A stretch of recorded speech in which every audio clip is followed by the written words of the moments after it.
तुम्हारी खूबसूरती ने मेरा दिन का चैन और रात का सुकून दोनों छीन लिया है। अब तो आंखों से नींद ही खत्म हो गई है।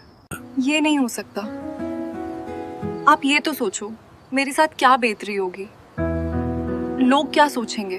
किसी को कुछ पता नहीं चलेगा। ये मेरी आखिरी ख्वाहिश है। बस एक बार मेरी ख्वाहिश पूरी कर दो।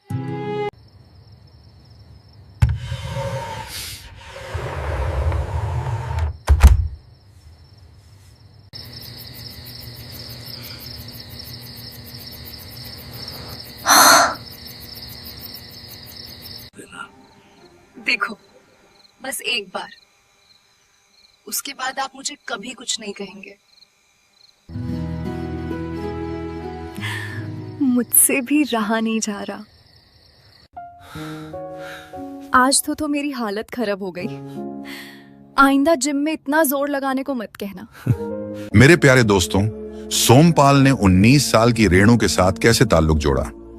सोमपाल ने ऐसा क्या किया कि रेणु खुद ब खुद उसके साथ ताल्लुक बनाने को मजबूर हो गई। वो इतने अंदाज में नजदीकियां बढ़ाता था कि रेणु तकलीफ झेलने और परेशान होने के बाद भी रेणु सोमपाल के हर कदम पर चुपचाप उसका साथ देती चली गई। दोस्तों, ये कहानी है हिंदुस्तान के एक छोटे से शहर की, जहां सोमपाल नाम का शख्स अपनी बीवी तारा के साथ रहता था। सोमपाल और तारा के बीच रोज ही किसी न किसी बात पर तनाव सा रहता था, क्योंकि तारा उसे घर चलाने के लिए जिम्मेदारी लेने को कहती थी, मगर सोमपाल तो बेचारा हफ्ते में सिर्फ 2-3 दिन ही मजदूरी करता था और वे सारे पैसे जुए में उड़ा देता था। वो अपनी बीवी के साथ इतना बुरा बर्ताव करता था कि तारा की हालत हर वक्त खराब रहती थी, इसीलिए वो उसे अपने पास फटकने तक नहीं देती थी। ऐसे ही सालों तक ये सिलसिला चलता रहा। जब भी सोमपाल अपनी ख्वाहिश जाहिर करता तो तारा उसे भला बुरा कहने लगती थी। तारा उससे हर वक्त नाराज ही रहती थी। एक दिन दोनों में जोरदार बहस हो गई। सोमपाल ने तारा को पीट दिया। तारा गुस्से में मायके चली गई। अब सोमपाल घर में बिल्कुल अकेला पड़ गया। वो सोचने लगा कि कुछ तो करना पड़ेगा। कई दिन तक खूब मेहनत मजदूरी की। मन में ठान लिया कि अब सुधर के दिखाऊंगा। फिर तारा को मनाने उसके मायके पहुंचा। वहां जाकर बोला, देखो तारा, जो हो गया सो हो गया। अब मैं बदल गया हूं, घर चलो। अब दोबारा ऐसा कभी नहीं होगा। तुम जैसा कहोगी वैसा ही करूंगा।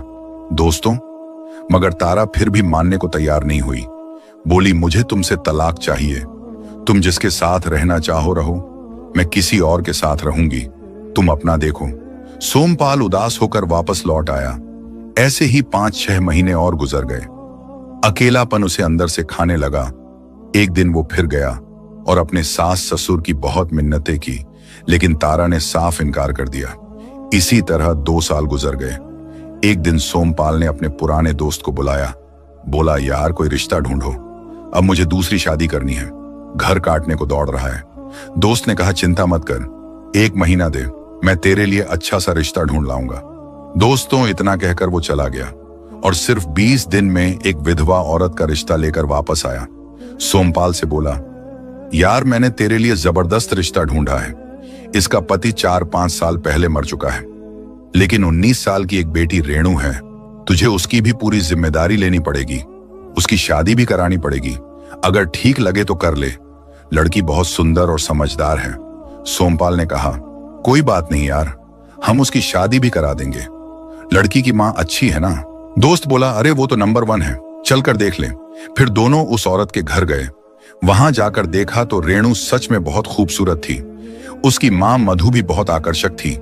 दोनों ने मधु से बात की और उसी दिन शादी तय कर ली। शादी के बाद सोमपाल मधु और रेणु को अपने घर ले आया, क्योंकि मधु अपनी और बेटी की जरूरतों से बहुत परेशान थी। जरूरतें पूरी नहीं हो रही थीं, इसलिए शादी के बाद वो भी बहुत खुश थी। सोमपाल और मधु दोनों के दिलों में खुशी की लहरें दौड़ गईं। वो रात भर एक दूसरे के करीब रहे, सुहागरात जैसे पल जीते रहे। इतनी नजदीकियों के बाद मधु अब सोमपाल की दूसरी बीवी बनकर उसके साथ रहना पसंद करने लगी थी, क्योंकि वो खुशी वाला पल उनके बीच कई बार करीब आया करता था और मधु भी चुपचाप उसका पूरा साथ देती थी। उसे भी इस रिश्ते में सुकून मिलने लगा था। उसका पति तो कई साल पहले गुजर चुका था, इसलिए वो भी अकेले में तड़प रही थी। ऐसे ही दोनों खुशी से अपनी जिंदगी गुजारने लगे थे। कुछ ही महीनों बाद मधु गर्भवती हो गई और डिलीवरी का वक्त पूरा हो गया। तभी उसे तेज दर्द हुआ। सोमपाल तुरंत उसे अस्पताल ले गया, वहां भर्ती कराया। डॉक्टरों ने बताया कि पेट में जो बच्चा था वो अब इस दुनिया में नहीं रहा। सोमपाल ने कहा, डॉक्टर साहब पैसे की कोई चिंता मत करो, जो भी लगे मैं करूंगा। बच्चा चला गया, पर मेरी बीवी की जान सबसे कीमती है। पैसे जमा हुए, डॉक्टरों ने इलाज शुरू किया, लेकिन बदकिस्मती से मधु भी इस दुनिया से चली गई। सोमपाल और रेणु का रो रो बहुत बुरा हाल था। साथ में 19 साल की रेणु भी थी। 20-25 दिन गुजर गए। सोमपाल को मधु की याद बहुत सताने लगी। वो हर वक्त मधु के ख्यालों में डूबा रहता। अब वो पूरी तरह टूट चुका था। उसकी दूसरी बीवी भी उसके साथ नहीं रही। मधु की यादों ने उसे अंदर से तोड़ दिया था। घर में रेणु तो थी, पर फिर भी वो बिल्कुल अकेला महसूस करता था। उसका मन कहीं नहीं लगता था। सब कुछ सूना सूना लगता था। सोमपाल मधु और रेणु के साथ हंसी खुशी जिंदगी जी रहा था, इसलिए अब उसका दिल कहीं नहीं लग रहा था। एक दिन मधु को याद करते हुए बैठा था, तभी उसकी रेणु नहाकर बाहर निकली। रेणु उसके साथ उसी घर में रह रही थी, क्योंकि मां मधु के जाने के बाद वो बिल्कुल अकेली पड़ गई थी। रेणु जब गीले कपड़ों में बाहर आई तो सोमपाल एक पल को रुक गया। उसे अचानक लगा कि मधु की सारी जिम्मेदारी अब उसी पर है। रेणु भी अब बड़ी हो चुकी है और उसे संभालने वाला कोई नहीं था। वो हैरान था और सोच रहा था कि घर में अकेले रहते रहते उसे पता ही नहीं चला कि रेणु कितनी जल्दी बड़ी हो गई है। वो बार बार अपने दिल को समझा रहा था, यार ये मेरी जिम्मेदारी है, मधु की आखिरी निशानी, मुझे इसे संभालना है, हिम्मत देनी है, सुरक्षित रखना है। सोमपाल ने सोचा कि अब उसका कोई नहीं और रेणु का भी कोई नहीं, इसलिए अब दोनों को मिलकर ही ये मुश्किल जिंदगी काटनी है। फिर उसने रेणु को पास बुलाया, चारपाई पर अपने बगल में बिठाया, उसके बालों पर हाथ फेरते हुए प्यार से बोला, रेणु तुम्हें अपनी मां की बहुत याद आती होगी, जब भी दिल भारी हो मेरे पास आ जाना, हम दोनों एक दूसरे का सहारा हैं। रेणु की आंखें भर आईं। वो चुपचाप सिर हिलाकर बैठ गई, क्योंकि उसे पहली बार लगा था कि सोमपाल सच में उसकी फिक्र करता है। तुम्हें घबराने की जरूरत नहीं, वो रेणु के सर पर हाथ फेरकर बाल सहलाता था। रेणु सोचती थी, ये तो मेरे अपने हैं जो मुझसे बहुत प्यार करते हैं, अगर मुझे दुलारते हैं तो इसमें क्या गलत। पर सोमपाल के मन में तो कुछ और ही चल रहा था। धीरे धीरे वो रेणु के और करीब आने लगा। वो रात दिन रेणु के साथ ताल्लुकात बढ़ाने के बारे में सोचता रहता। एक दिन सोमपाल सोच रहा था कि रेणु को अपने करीब कैसे लाया जाए। फिर उसने चालाकी से एक प्लान बनाया। मोबाइल में फिल्में भरवा कर रेणु को दे दी। बोला, ले रेणु, अगर रात में नींद ना आए तो देख लेना। रात को रेणु ने जब मोबाइल चलाया तो देखा कि उसमें वो सब भरा हुआ था। वो हैरान रह गई और मोबाइल बंद करके रख दिया।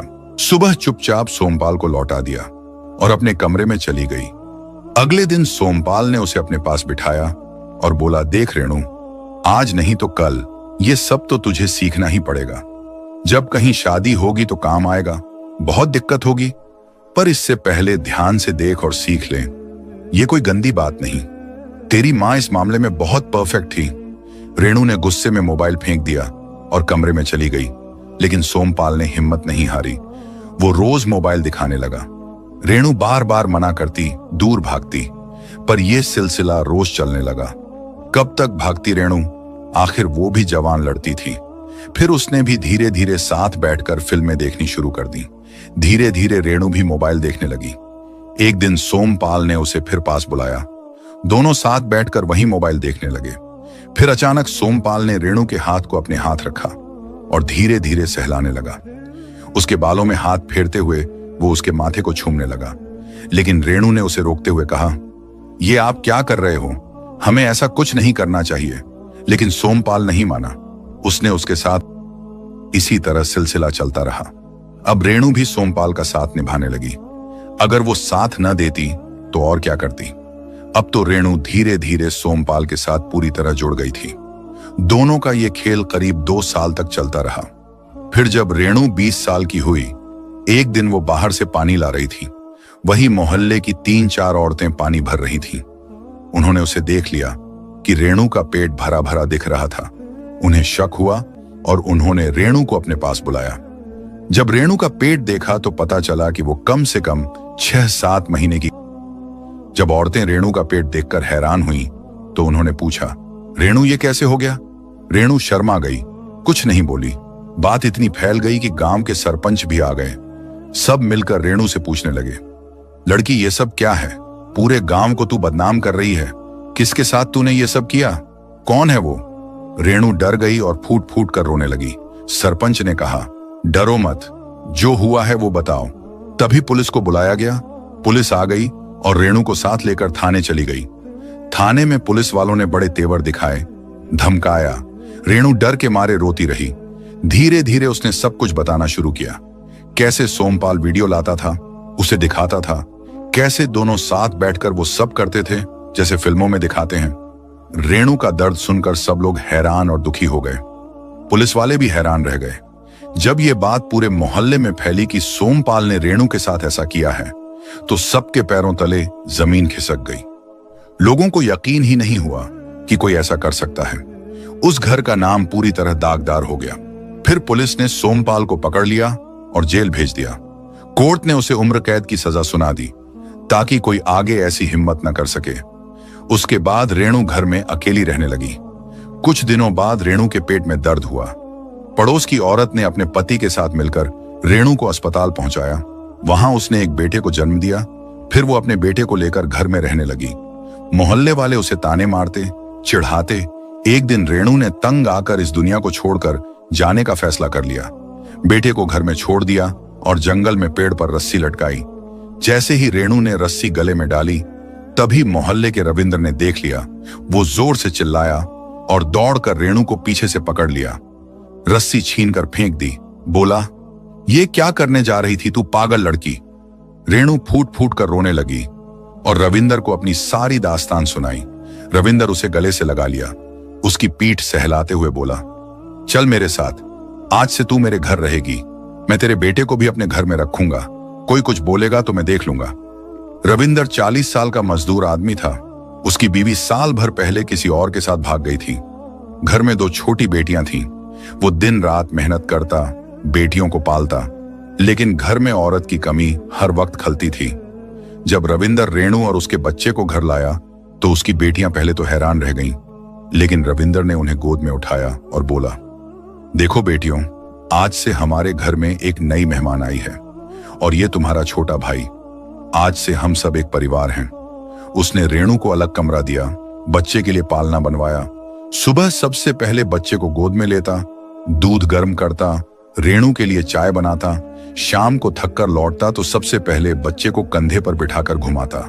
रात को बच्चा रोता तो रविंदर खुद उठता, चुप करता, रेणु को सोने देता। एक दिन रेणु को बुखार चढ़ गया। उसकी तबीयत खराब हो गई। रविंद्र ने पूरी रात उसके पास बैठकर गुजार दी। कभी उसका सर दबाता, कभी उसके सर पर पानी की पट्टी रखता।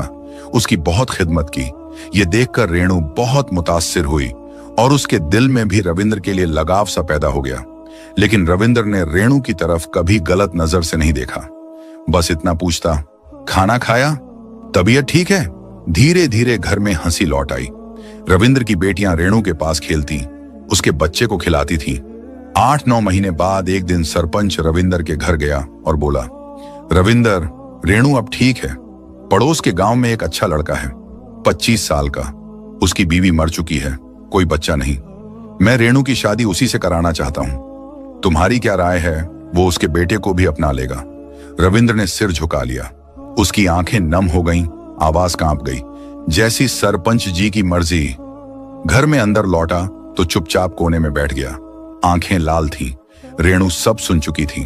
वो रविंद्र के पास आई, धीरे से बोली, आप उदास क्यों हैं? रविंद्र ने मुंह फेर लिया, बोला, कुछ नहीं, बस खुशी है कि तेरी जिंदगी संवर जाएगी। लेकिन दिल उदास था। समझ रहा था अब रेणु उसके घर से चली जाएगी। अगले दिन पंचायत बुलाई गई। सारा मोहल्ला जमा था।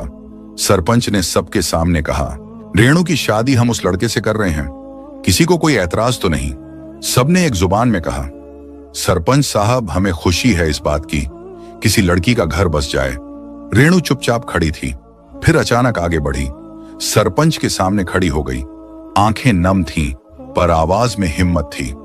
सरपंच साहब, मैं शादी करना चाहती हूं, लेकिन उस लड़के से नहीं।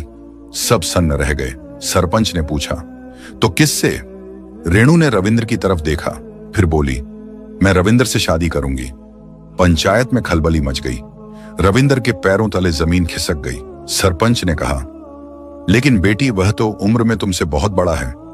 उसकी उम्र 40 के पार है और तुम अभी सिर्फ 20 साल की हो। वह तो तुम्हारे बाप की उम्र का है। रेणु आगे बोली, बाप की उम्र का तो है, पर बाप तो नहीं है। जिस इंसान ने मुझे और मेरे बेटे को अपने घर में जगह दी, मेरे दुख में रात रात भर जागा, मेरे बेटे को अपना बेटा बनाया, कभी मेरी तरफ गलत नजर से नहीं देखा, वो इंसान अगर 40 साल का है तो क्या हुआ? वो मेरे लिए दुनिया का सबसे नेक और सच्चा मर्द है। मैं उसी के साथ खुश हूं, उसी के घर में रहना चाहती हूं। अगर शादी होगी तो सिर्फ रविंद्र से, वरना मैं कहीं नहीं जाऊंगी। सबकी आंखें नम हो गईं। रविंद्र की आंखों से आंसू बहने लगे। सरपंच मुस्कुराया और बोला, बेटी, अगर तेरी मर्जी यही है, आज से रविंद्र तेरा पति है। और इस तरह रेणु और रविंद्र की शादी हो गई। दोनों अपने 3 बच्चों के साथ हंसी खुशी रहने लगे। दोस्तों, ये थी आज की सच्ची सी कहानी। पसंद आई हो तो लाइक करो, चैनल सब्सक्राइब करो, बेल आइकन जरूर दबा देना। शुक्रिया। मेहमानों की हंसी की गूंज। शहजादी जब हाल में दाखिल हुई तो सबकी नजरें उस पर जम गईं। उसके चेहरे पर गम और वकार का अजीब मिलाप था। मलका दूसरे मेहमानों से बात कर रही थी, लेकिन बेटी को देखते ही उसके चेहरे पर एक साया सा गुजर गया। शहजादी खामोशी से एक कोने में जा बैठी। दिल ही दिल में दुआ की, या अल्लाह, बस आज भी मेरा राज महफूज रहे। शाम गहरी हुई तो अचानक महफिल की हवा बदल गई। दरवाजे पर हल्की सी चमक नमूदार हुई, जैसे किसी ने सितारों का पर्दा हटा दिया हो। सबकी निगाहें एक सम टूट गई। सोने के लिबास में चमकते चेहरे के साथ एक हसीन शहजादा दाखिल हुआ। उसके कदमों के साथ फजा में खुशबू फैल गई, जैसे बहिश्त के फूल खिल उठे हों। शहजादी का दिल एक लम्हे को रुक सा गया। उसने फौरन पहचान लिया, वही था उसका अहमद। उसकी आंखों में एक नरम मुस्कुराहट थी, जैसे वह कह रहा हो, मैं वादा निभाने आया हूं। वह महफिल के बीचों बीच आया, सलाम किया और अपनी निगाहें एक पल के लिए शहजादी पर टिकाई। दोनों के दरमियान खामोशी की एक लहर दौड़ गई। एक ऐसी खामोशी जिसमें मोहब्बत, रज और खौफ तीनों बोल रहे थे। शहजादी ने झुककर नजरें चुराई, मगर दिल में सुकून उतर गया कि वो अकेली नहीं। फिर शादी की तकरीब शुरू हुई। ढोल, बाजे और कहकों की गूंज बढ़ने लगी। अहमद ने हल्के से झुककर सलाम किया और जब उसने रक्स शुरू किया तो फजा जैसे साकित हो गई। उसके हर कदम में एक नरमी, एक शान थी। लोग सांस रोके देखते रहे। किसी ने कहा, यह इंसानों जैसा नहीं लगता। किसी ने कहा, यह तो जैसे परियों की दुनिया से आया है, यह तो परियों का शहजादा लग रहा है। इतने में मलका अपनी बेटी के पास आई और कहने लगी, ए मेरी बेटी, तू कितनी खुशकिस्मत होती अगर ऐसा ही शौहर तेरा होता, लेकिन बदकिस्मती से तेरा शौहर तो बंदर है। शहजादी से अब और बर्दाश्त ना हुआ। उसकी आंखों में आंसू आ गए। दिल के अंदर जैसे कोई चीज टूट गई। उसने अपनी माँ की तरफ देखा जो नरमी से बोल रही थी, मगर अल्फाज तीर की तरह दिल में उतर गए। शहजादी का चेहरा लाल हो गया, होंठ कांपने लगे और वो आहिस्ता से बोली, माँ, तुम नहीं जानती, ये बंदर नहीं, ये वही है जिसने मुझे इज्जत, मोहब्बत और सुकून दिया है। उसकी आवाज में लर्जिश थी, मगर उसकी आंखों में सच्चाई झलक रही थी। शहजादी के दिमाग में अहमद की बातें गूंजने लगी। मेरा राज किसी को ना बताना, वरना मैं हमेशा के लिए चला जाऊंगा। उसने हाथों से मुंह छिपाया, मगर मां की आंखों में हैरत देखकर खामोश ना रह सकी। दिल के अंदर एक कशमकश चल रही थी, मोहब्बत और वफादारी के दरमियान जंग। एक लम्हा ऐसा आया, जब्त टूट गया। उसने रोते हुए कहा, मां, वो बंदर नहीं, वो मेरा शौहर है, मेरा अहमद, जो रात को इंसान बन जमे। उससे बेइंतहा मोहब्बत करती हूं। महफिल में सन्नाटा छा गया। सबकी नजरें शहजादी पर जम गई। मलका के चेहरे पर हैरत के साथ खौफ भी उतर आया। वो पीछे हटी और बोली, क्या एक बंदर इंसान बन जाता है? बेटी, तू कैसी बातें कर रही है? शहजादी बोली, ये सच है माँ, उसने खुद मुझे कहा था कि किसी को ना बताऊं, मगर आज तुम्हारे लफ्जों ने मेरा दिल चीर दिया। मैं खामोश नहीं रह सकी। इतना कहना था कि अचानक महफिल के दरमियान हवा तेज चलने लगी, फनूस हिलने लगे और हॉल में एक रोशनी का दायरा बना। शहजादा अहमद, जो चंद लम्हे पहले सबके दरमियान मौजूद था, आहिस्ता आहिस्ता उस रोशनी में तहरीरल होने लगा। शहजादी ने चीख मारी, अहमद नहीं, वापस आओ। मैं तुमसे वादा करती हूं मैं किसी को कुछ नहीं बताऊंगी। मगर आवाज फजा में गुम हो गई। महफिल में हर कोई दम बखुद खड़ा था। किसी को समझ ना आया कि क्या हुआ। रोशनी बुझ गई, मगर अहमद गायब हो चुका था। शहजादी के हाथ खाली रह गए। वो फर्श पर गिर गई, अपने दुपट्टे से आंसू पोंछते हुए रोने लगी। उसके लबों पर बस एक ही जुमला था, ये सब मेरी ही गलती थी। काश मैं चुप रहती। कमरा खामोश था, सिर्फ शहजादी के सिसकने की आवाज आ रही थी। मलका आगे बढ़ी, मगर शहजादी ने पीछे हटकर कहा, माँ अब कुछ मत कहो, तुमने मेरे दिल से मेरा सुकून छीन लिया। उसके आंसू थमते नहीं थे। कुछ लम्हों बाद उसने खुद को संभाला और आसमान की तरफ देखा। फिर उसने दिल में कसम खा ली, मैं अहमद को ढूंढ कर रहूंगी, चाहे दुनिया के आखिरी कोने तक जाना पड़े। उसी लम्हे उसे याद आया, अहमद ने कहा था, अगर कभी मैं गायब हो जाऊं तो सुनहरी लाठी और सुनहरी जूते पहनकर तलाश के सफर पर निकलना। शहजादी फौरन उठी, बादशाह से इजाजत मांगी और बोली, अब्बा हुजूर, मुझे वही लाठी और जूते दीजिए जिनका जिक्र अहमद ने किया था। मैं उसके बिना वापस नहीं आऊंगी। बादशाह ने अपनी बेटी के आंसू देखे और खामोशी से सर झुका दिया। अगली सुबह उसके लिए सुनहरी लाठी और सुनहरी जूते तैयार किए गए। शहजादी ने माँ बाप के कदम चूमे, दुपट्टा दुरुस्त किया और अपने शौहर की तलाश में निकल पड़ी। सूरज तप रहा था, रेत जल रही थी, मगर उसके कदम नहीं रुके। वो भूखी प्यासी वीरानों, जंगलों, पहाड़ों तक अपने शौहर का पता लगाती रही, लेकिन उसे कहीं कोई सुराग न मिला। वो थक हार कर एक दरख्त के नीचे बैठ गई और वहीं बैठी थी कि उसे एक बुजुर्ग औरत मिली।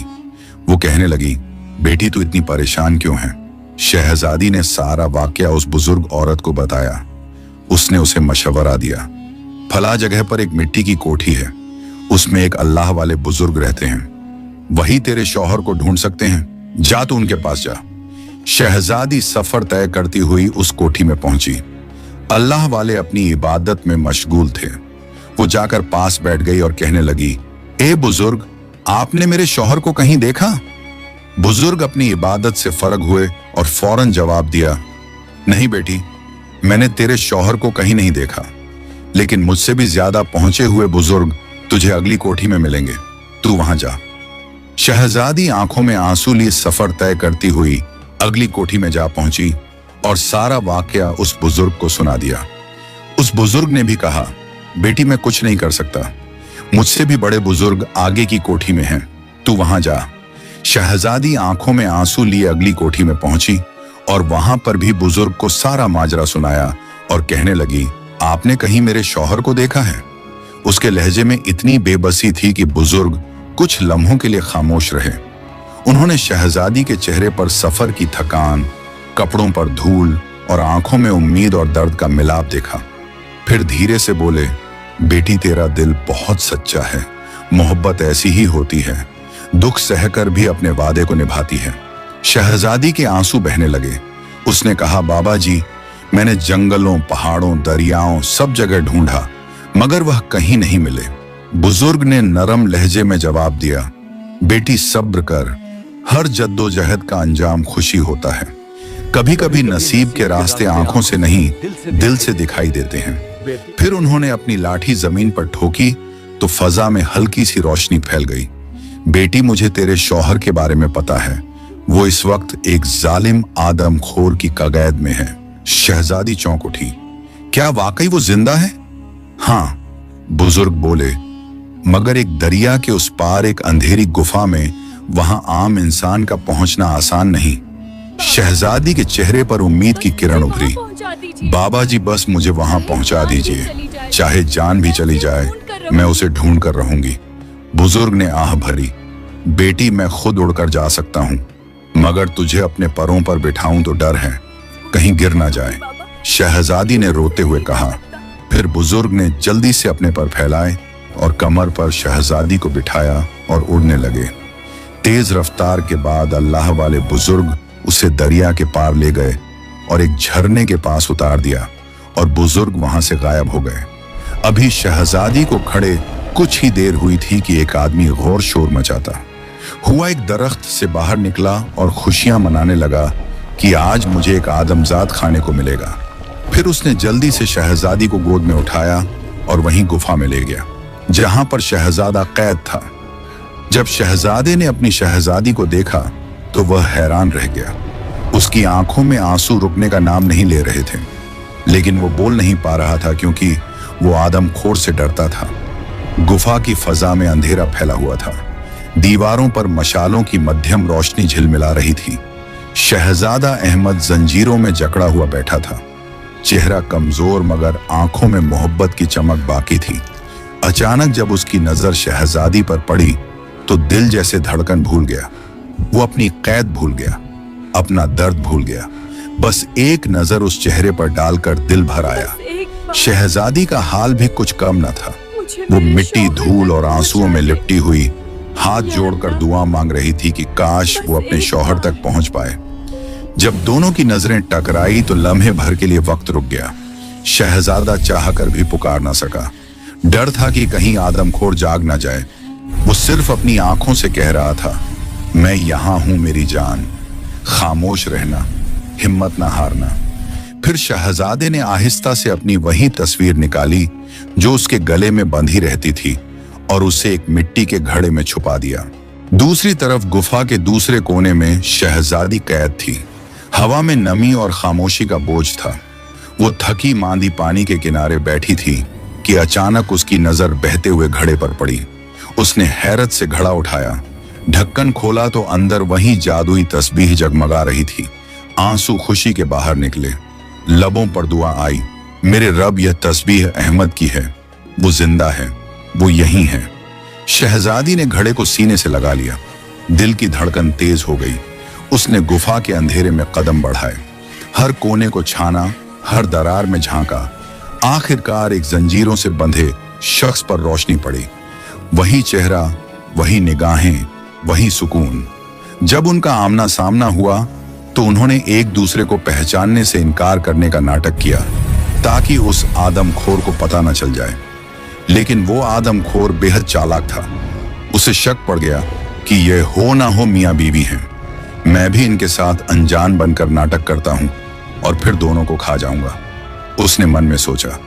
फिर उसने शहजादी को अपने पास बुलाया और बोला, आज शाम को जब मैं खाना खाने के लिए बैठूं तो तू जहां से मर्जी मुझे एक आत्मजात का गोश्त पका कर देना।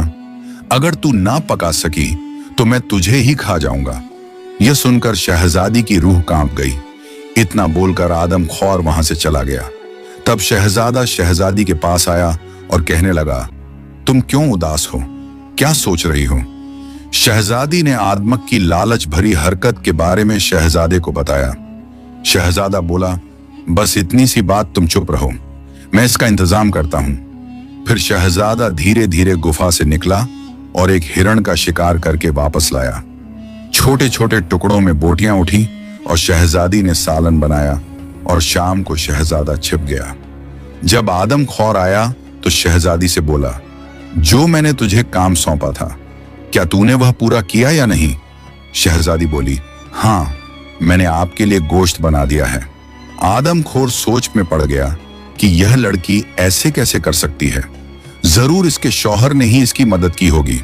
फिर आदमखोर ने पेट भरकर वो गोश्त खाया और जाते हुए शहजादी से बोला, जब मैं कल आऊं तो मुझे तेरी आंखों के आंसुओं से 2 कटोरे भरे हुए चाहिए।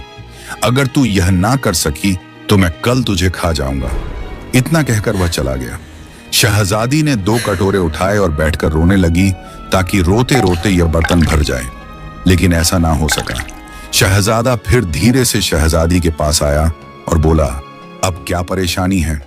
शहजादी ने उसे बताया कि आदमख ने 2 कटोरे आंसुओं से भरे हुए मांगे हैं और अगर मैंने ना दिए तो वह कल मुझे खा जाएगा। शहजादा बोला, अरे पगली, तुम कितनी नादान हो। क्या तुम्हें लगता है कि तुम आंसुओं से 2 कटोरे भर सकती हो? लाओ ये काम मुझे दो और तुम सुकून से जाकर सो जाओ। फिर शहजादे ने दोनों कटोरों में पानी भरा और हल्का सा नमक मिक्स कर दिया। अगले दिन जब आदमखोर वापस आया तो शहजादी से बोला, क्या तूने वो काम कर दिया जो मैंने कल तुझसे कहा था? शहजादी बोली, हाँ ये देखो बर्तन मैंने आंसुओं से भर दिए हैं। आदमखोर ने देखा बर्तन वाकई आंसुओं से भरे हुए थे। फिर उसने उस पानी को जुबान से चाट कर देखा तो वाकई वो नमकीन थे। आदमखोर को फिर शक हुआ कि हो ना हो ये उसके शौहर का ही काम है। उसको शहजादे से और ज्यादा नफरत हो गई। उसने सोचा कि आज रात को मैं शहजादे का काम तमाम कर दूंगा। इतना बोलकर वो वापस चला गया। शहजादे को इस बात की भनक लगी तो वह धीरे से उठा और कंधे पर कुल्हाड़ा रख के जंगल की तरफ निकल पड़ा। उसने अपना भेष बदला हुआ था। वो जंगल में लकड़ी काटने लगा। आदमखोर वहां पर हाजिर हो गया और गुस्से से बोला, ए शख्स, तू मेरे जंगल में किससे पूछकर लकड़ियां काट रहा है? तो वो जल्दी से बोला, एक आदमी यहां मर गया है तो मैं उसकी चिता को जलाने के लिए ये लकड़ियां काट रहा हूं। उसका नाम अहमद शहजादा है। आदमखोर को यह सुनकर झटका सा लगा और उसने सोचा कि अहमद शहजादा मर गया। वो खुशी से उछल पड़ा, लेकिन उसे जरा भी अंदाजा ना हुआ कि यही आदमी जो लकड़ी काट रहा है यही अहमद शहजादा है। शहजादे ने फिर से आदमखोर से पूछा, क्या तुम इस अहमद को जानते थे? आदमखोर ने सारी कहानी सुना दी कि कैसे मेरी इससे दुश्मनी थी और मैंने इसे कैद किया हुआ था। आज मुझे बहुत खुशी हो रही है। फिर आदमखोर अहमद की लाश देखने के लिए जब उस तंबू में दाखिल हुआ तो शहजादे ने फौरन होशियारी से उस तंबू को आग लगा दी। आदमखोर उसी तंबू में जलकर राख हो गया। फिर शहजादे ने अपनी शहजादी को लिया और वहां से अपने महल वापस रवाना हो गए। जब वह अपने महल में पहुंचे तो बुढ़िया ने देखा कि शहजादी के साथ बंदर नहीं, एक खूबसूरत शहजादा है। तो वह हक्की बक्की रह गई और रोने लगी। शहजादी से कहने लगी, मेरा बंदर कहाँ है? शहजादी प्यार से बोली, माँ जी यही आपका बंदर है। अब ये अहमद शहजादा है। ये एक आदमखोर की बद्दुआ की वजह से बंदर बना था, लेकिन अब अपने असली रूप में आ गया है। बुढ़िया की आंखों में आंसू आ गए और उसने दोनों को गले लगाया, खूब दुआएं दी और फिर खुशी खुशी अपने महल में रहने लगी। प्यारे दोस्तों, उम्मीद करते हैं कि यह खूबसूरत वाकया आप सबको बेहद पसंद आया होगा। मजीद ऐसे ही वाकया सुनने के लिए हमारे चैनल को जरूर सब्सक्राइब करें। शुक्रिया।